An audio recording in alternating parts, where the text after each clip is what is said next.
بسم اللہ الرحمن الرحیم رب اشرح لی صدری ویسر لی امری واحلل عقدۃ من لسانی یفقہوا قولی۔ تمام ناظرین اکرام السلام علیکم ورحمۃ اللہ وبرکاتہ۔ حضرت ابو بکر صدیق رضی اللہ تعالیٰ عنہ ایک دفعہ مسجد میں داخل ہوئے، مسجد نبوی میں داخل ہوئے تو نماز کی صفیں کھڑی ہو چکی تھی، تو پہلی صف کے اندر جگہ باقی نہیں تھی۔ حضرت ابو بکر صدیق رضی اللہ عنہ کو دوسری صف میں جگہ ملی۔ حضرت ابو بکر صدیق رضی اللہ عنہ نے دیکھا کہ ایک مسلمان آگے کھڑا تھا، انہوں نے اسے کہا کہ یہ 4 اشرفیاں لے لو بھائی اور آپ پیچھے آ جاؤ، مجھے آگے پہلی صف میں آنے دو۔ تو اس نے وہ 4 اشرفیاں لی اور وہ پیچھے آ گیا۔ حضرت ابو بکر صدیق رضی اللہ عنہ آگے پہلی صف میں کھڑے ہوئے اور نماز مکمل ہوئی۔ اب یہ ایکسپیریمنٹ جو انہوں نے کیا، انہوں نے اللہ کے نبی صلی اللہ علیہ وسلم کو یہ اپنا ایکسپیریمنٹ بتایا کہ نبی صلی اللہ علیہ وسلم آج میں نے ساتھ اس طریقے سے ہوا اور میں نے اس طرح کا ایکسپیریمنٹ کیا، تو اس سے مجھے اندازہ ہوا کہ پیسے کی، اس مال کی، پیسے کی، دولت کی اس دنیا میں بڑی ویلیو ہے۔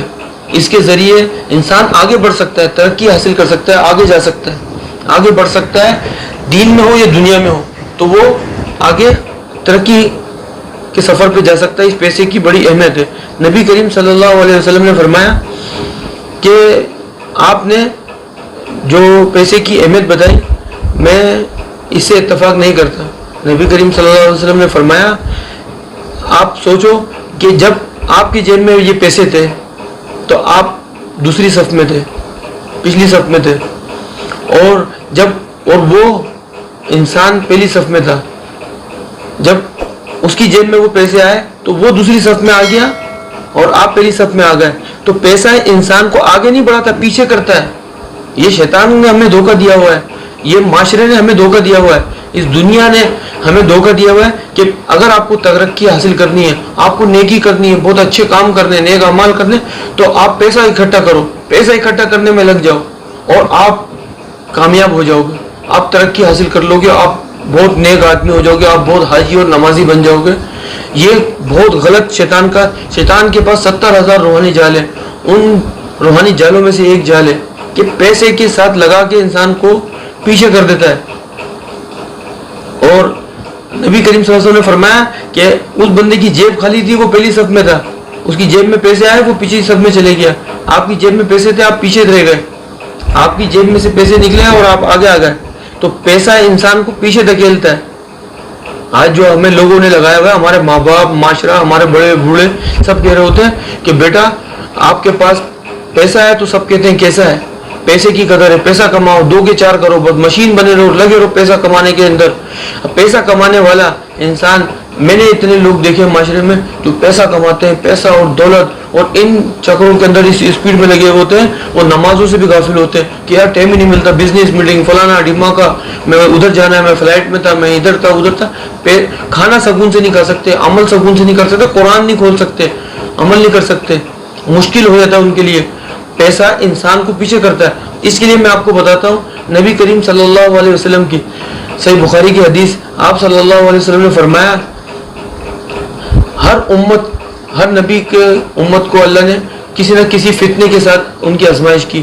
میری امت کا سب سے بڑا فتنہ یہ مال کا فتنہ ہے۔ تو اللہ کے نبی صلی اللہ علیہ وسلم نے فرمایا کہ یہ مال کا فتنہ سب سے بڑا فتنہ ہے، یہ آپ کو پیچھے لے کے جاتا ہے، آپ کو بزدل کرتا ہے، آپ کو کمزور کرتا ہے۔ اب میں آپ کو ایک مثال دیتا ہوں، آپ کے پاس ایک بہت بڑی پراپرٹی، فیکٹری، مال دولت کھڑا ہوا ہے اور آپ کے ساتھ کوئی آپ کی عزت پہ کوئی ایسا معاملہ کر دیتا ہے، تو آپ کیا کریں گے؟ آپ اس سے مقابلہ نہیں کریں گے، آپ ڈریں گے یار میرا مال دولت لوٹ جائے گا، نقصان ہو جائے گا، فلانا ہو جائے گا، آپ کمزور پڑ جائیں گے، آپ میں ویکنیس آئے گی، آپ تعلقات استعمال کرنے کی کوشش کریں گے، پیسے کو دینا پڑے گا، آپ کو کچھ بھی کرنے کے لیے پیسہ دینا پڑے گا۔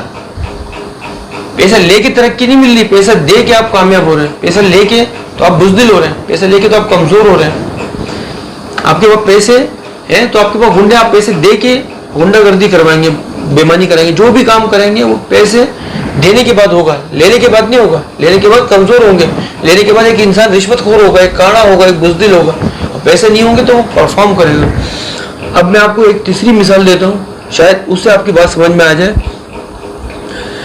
حضرت عبد الرحمن بن عوف رضی اللہ تعالیٰ عنہ حشرہ مبشرہ صحابہ میں سے، اللہ کے نبی کے بڑے قریبی صحابہ میں سے، یہ واحد صحابہ ہیں جو اللہ کے نبی صلی اللہ علیہ وسلم نے جن کی پیچھے نماز پڑھی، اللہ کے نبی صلی اللہ علیہ وسلم کی امامت کرائی نماز میں۔ اتنے بڑے صحابی اور تاجر، بہترین، انہوں نے بہت مال خرچ کیا دین اسلام کے اس ترقی کے لیے، دین اسلام کی اس تحریک کو آگے بڑھانے کے لیے انہوں نے کافی مال خرچ کیا۔ تو نبی کریم صلی اللہ علیہ وسلم ان کے بارے میں فرماتے ہیں، آپ صلی اللہ علیہ وسلم نے فرمایا جنت کے اندر جب تمام صحابہ پہنچ جائیں گے تو تمام صحابہ کہیں گے حضرت عبد الرحمن بن عوف رضی اللہ تعالیٰ عنہ ہمیں نظر نہیں آ رہے، وہ ڈھونڈ رہے ہوں گے کہ کہاں چلے گا، کہاں رہے گا۔ تو حضرت عبد الرحمن بن عوف رضی اللہ تعالیٰ عنہ جنتیوں کے 40 سال کے بعد جنت میں تشریف لائیں گے۔ تو صحابہ پوچھیں گے عبد الرحمن بن عوف آپ کہاں رہ گئے تھے؟ تو پتہ وہ کیا جواب دیتے، آپ جملے سنیں گے تو آپ حیران ہو جائیں گے۔ وہ صحابی عشرہ مبشرہ نبی کے ساتھیوں میں سے، صحابوں میں سے، رضی اللہ عنہم و رضوا عنہ میں سے، عشرہ مبشرہ صحابوں میں سے، وہ جلیل القدر صحابہ، وہ کہیں گے، انہوں نے کہا کہ میں مال کے حساب دینے میں لگا ہوا تھا، وہ جو اللہ نے مجھے مال اور دولت زیادہ دی تھی اس کے حساب کتاب کی وجہ سے میں 40 سال لگے مجھے، 40 سال بعد تمہارے جنت میں داخل ہوں، مال کے حساب میں لگا ہوا تھا، اللہ کو مال کا حساب دے رہا تھا۔ اندازہ لگاؤ کہ اللہ کے نبی کے صحابی رسول کے ساتھ مال کی وجہ سے اتنے معاملات ہیں کہ وہ جنت میں 40 سال بعد پہنچیں گے صحابہ کے۔ اور ایک اور آپ کو حیران کرنے والی بات بتاؤں، حضرت بلال رضی اللہ تعالیٰ عنہ، نہ شکل، نہ صورت، نہ حسب، نہ نسب، نہ مال و دولت، نہ اچھا لباس، نہ اچھا خاندان، نہ سید، نہ اعلیٰ خاندان میں سے کسی نسب میں سے نہیں، ایک غلام ابن غلام، اور پھر وہ اللہ اور اس کے رسول کے غلام۔ اللہ اور اس کے رسول کے غلام بننے کی وجہ سے اللہ رب العزت نے کتنا بڑا پروٹوکول دیا۔ تمام صحابہ کے پاس جو پروٹوکول نہیں ہے، تمام اہل بیت کے پاس جو پروٹوکول نہیں ہے، تمام خلفاء راشدین کے پاس جو پروٹوکول نہیں ہے، اللہ نے ایک غریب زادے، ایک غلام صحابی کو اللہ نے وہ پروٹوکول دے دیا کہ اسلام کی 3 بڑی ہولی سائٹ ہیں، مسجد اقصی، مسجد حرام، مسجد نبوی۔ تینوں مسجدوں کے اندر سب سے پہلے اللہ کا کلمہ بلند کرنے والے، اللہ کی اذان کو بلند کرنے والے، اللہ کے نام کو بلند کرنے والے، یہ وہ واحد صحابی ہیں کہ جنہوں نے سب سے پہلے ان تینوں ہولی سائٹ پہ، تینوں بڑی مقدس جگہوں پہ سب سے پہلے اذان دی۔ اسلام کے سب سے بڑے مؤذن، سب سے پہلے مؤذن۔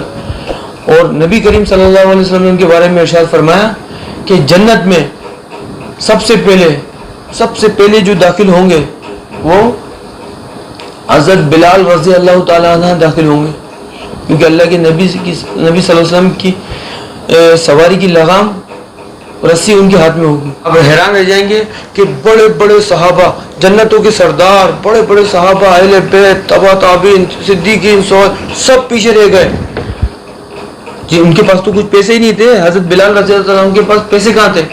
اصحاب صوفہ میں سے تھے، بیت المال کے اندر سے ان کو روزی رزق کپڑا لتا ملتا تھا، ان کے پاس تو 1 ٹکا بھی نہیں تھا، تو وہ ایسے کیسے جنت میں سب سے پہلے پہنچنے والے بن گئے؟ تو انسان کا کردار بڑا ہوتا ہے، انسان کا عمل، اس کی قربانیاں، اس کا اخلاص، اس کا اللہ پہ یقین، توکل، یہ انسان کو آگے پہنچاتا ہے۔ یہ ہے وہ فیول جس کے ذریعے انسان آسمانوں پہ، زمینوں پہ، کائنات میں راج کرتا ہے اور فلسفہ بنتا ہے۔ وہ ایسا بنتا ہے کہ لوگ ان کی دنیا سے جانے کے بعد بھی ان کی تعریفیں کرتے ہیں، اس طرح سے جیتے ہیں۔ مال اور دولت نہیں ہے لیکن ایمان ہے، تقوی ہے، اخلاص ہے، اللہ کے نبی صلی اللہ علیہ وسلم سے کیے وہ عہد اور وفا ہے، جن کی وجہ سے اللہ رب العزت نے اتنا اوپر۔ اللہ کا کوئی رشتہ دار نہیں ہے میرے بھائیوں، اللہ کا کوئی لاڈلا نہیں ہے، اللہ کا کوئی سگا نہیں ہے۔ جو عمل کرے گا، جو پرفارم کرے گا، جو قربانیاں دے گا، جو ہمت دکھائے گا، جو صبر اور یقین کے ساتھ میدان میں کھڑا ہوگا، جو اللہ پہ یقین رکھے گا، جو مکمل اللہ پہ توکل رکھے گا، اللہ عزت بھی اسے دیتا ہے، اللہ رب العزت کامیابی بھی اسی کو دیتا ہے۔ یہ مال اور اسباب جس کے پیچھے آپ بھاگ رہے ہیں، مومن ان چیزوں کے پیچھے نہیں بھاگتا، مومن کے پیچھے یہ چیزیں بھاگتی ہیں، یہ مال اور دولت، یہ دنیا کی چیزیں جس کے اوپر انسان گدھوں کی طرح ان کے پیچھے محنت اور مزدوری اور دو نمبری اور چیٹنگ اور فراڈ اور جو کچھ کر کے اس مال کو حاصل کرنے کی کوشش کرتا ہے، اور یہ مال انسان کو کسی کام کا نہیں چھوڑتا. تو بس بھائیوں، جو حق کہا وہ اللہ اور اس کے لوگوں کا، اور اللہ اور اس کے لوگوں کا تھا، اور جو بھی کچھ غلط کہا وہ میں نے کہا ہوگا، میں اس کے لیے اللہ سے معافی مانگتا ہوں. جو 4 باتیں میں نے اپنے پاس سے لگا دی تو اللہ رب العزت معاف فرمائے. وما علینا الا البلاغ المبین. سبحان ربک رب العزت عما یصفون وسلام علی المرسلین والحمد للہ رب العالمین.